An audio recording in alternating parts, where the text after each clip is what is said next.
राधे राधे महाराज जी। महाराज जी, मुझे कर्म प्रधान होना चाहिए या भाव प्रधान? अब अपने अपने हृदय की बात है बच्चा, अलग अलग हृदय की रचना है। कोई हृदय कर्म प्रधान होता है, कोई हृदय भाव प्रधान होता है। तो अब तुम्हारा हृदय क्या है वो तो तुम देखोगे ना, कि तुम्हारी कर्म में प्रवृत्ति अधिक है या बैठ करके भाव बनाने में अधिक प्रवृत्ति है।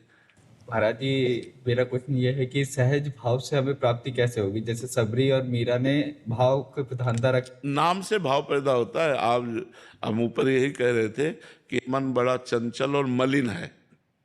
जब हम खूब उपासना करते हैं तब वो पवित्र होता है, और पवित्र मन में भागवतिक भाव आते हैं। ऐसे थोड़ी आ जाएंगे भाव, ऐसे भाव संसारिक आएंगे, परमार्थिक नहीं आएंगे, भागवतिक नहीं आएंगे। उपासना से भागवतिक भाव आते हैं। तो पहले हमें श्रवणम, कीर्तनम, स्मरणम, विष्णुपाद सेवनम, अर्चनम, वंदनम, दास्यम, सख्य, आत्मनिवेदनम, तब भाव की जागृति होती है। भाव में डूबा हुआ तो फिर क्या कहना, भाव आ गया तो भगवान की प्राप्ति हो गई। भाव आ गया तो भगवान की प्राप्ति हो गई। भाव तो बहुत बड़ी वस्तु है।